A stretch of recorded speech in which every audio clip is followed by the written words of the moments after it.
सभी को जय मसीह। हम वचन पढ़ते हैं उत्पत्ति का 22। इन बातों के पश्चात ऐसा हुआ कि परमेश्वर ने अब्राहम से यह कहकर उसकी परीक्षा की, हे अब्राहम। उसने कहा, देख मैं यहाँ हूँ। उसने कहा, अपने पुत्र का अर्थात अपने एकलौते पुत्र इसहाक को, जिससे तू प्रेम करता है, संग लेकर मोरिया देश में चला जा और वह उसको एक पहाड़ के ऊपर, जो मैं तुझे बताऊंगा, होम बलि करके चढ़ा। अतः अब्राहम सवेरे तड़के उठ और अपने गदहे पर काठी कसकर अपने 2 सेवक और अपने पुत्र इसहाक को संग लिया और होम बलि के लिए लकड़ी चीर ली। तब निकल कर उस स्थान की ओर चला जिसकी चर्चा परमेश्वर ने उससे की थी। तीसरे दिन अब्राहम ने आँखें उठाकर उस स्थान को दूर से देखा और उसने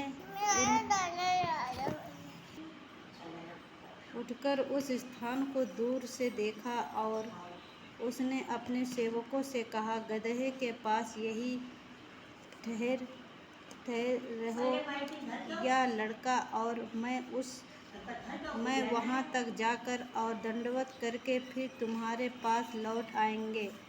तब अब्राहम ने होम बलि की लकड़ी ले अपने पुत्र इसहाक पर लादी और आग और छुरी को अपने हाथ में लिया और वे दोनों एक साथ चल पड़े। इसहाक ने अपने पिता अब्राहम से कहा, हे मेरे पिता।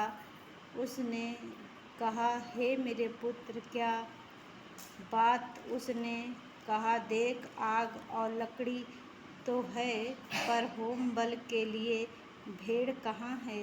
अब्राहम ने कहा, हे मेरे पुत्र, परमेश्वर होम बलि की भेड़ का उपजा आप ही करेगा। और वे दोनों संग संग आगे चलते गए। जब वे उस स्थान को जिस परमेश्वर ने उसको बताया था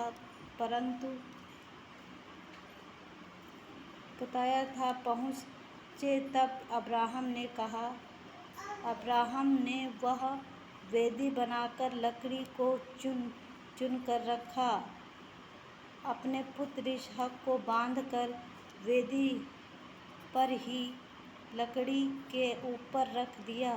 फिर अब्राहम ने हाथ बढ़ाकर छुरी को ले लिया कि जाने कि अपने पुत्र को बलि करे। तब यहोवा ने दूत ने स्वर्ग से उसको पुकार के कहा, हे अब्राहम, हे अब्राहम। उसने कहा, देख मैं यहाँ हूँ। उसने कहा, उस लड़के पर हाथ मत बढ़ा और न उसे कुछ कर, क्योंकि तूने जो मुझसे अपने पुत्र वरना अपने एकलौते पुत्र को भी नहीं रखा छोड़ा। इससे मैं अब जान गया कि तू परमेश्वर का भय मानता है। तब अब्राहम ने आँखें उठाई और क्या देखा कि उसके पीछे एक मेढ़ा अपनी सींगों से एक साड़ी में फंसा हुआ है। अतः अब्राहम ने जाके उस मेढ़े को लिया और अपने पुत्र के स्थान पर उसे होम बलि करके चढ़ाया। अब्राहम ने उस स्थान का नाम यहोवा यीरे रखा। इसके अनुसार आज तक भी कहा जाता है कि यहोवा के पहाड़ पर उपाय किया जाएगा। फिर यहोवा के दूत ने दूसरी बाद स्वर्ग से अब्राहम को पुकार के कहा, यहोवा की यह वाणी है, मैं अपनी ही यह सामर्थ खाता हूँ कि तूने जो यह काम किया है कि अपने पुत्र वरना अपने इकलौते पुत्र को भी नहीं रख छोड़ा, इस कारण मैं निश्चय तुझे आशीष दूंगा और निश्चय तेरे वंश को आकाश के तारागण और समुद्र के तीर की बालू के किनकों के समान अनगिनत करूँगा और तेरा वंश अपने शत्रुओं के नगरों का अधिकारी होगा और पृथ्वी के सारी जातियाँ अपने को तेरे वश के कारण धन्य मानेगी, क्योंकि तूने मेरी बात मानी। तब अब्राहम अपने सेवकों के पास लौट आया और वे सब बेशर्मों के संग संग गए और अब्राहम बेशर्म में रहता रहा।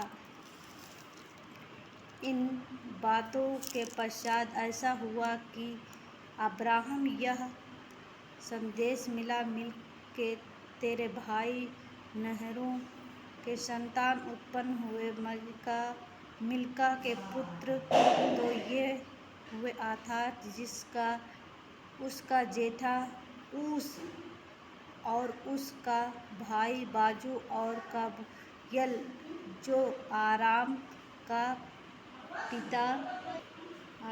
पिता हुआ, फिर केसेद, हजोर, फिर दाश, इलाब और बैतूएल, इन 8 को मिलाक ने अब्राहम के भाई नाहोर के द्वारा जन्म दिया और बैतलहम से रिबका उत्पन्न हुआ। फिर नाहोर के नूमा नामक एक रहोल भी थी, जिससे तेबाह, गहम, तहशह और माका उत्पन्न हुए। सभी को जय मसीह। आमीन।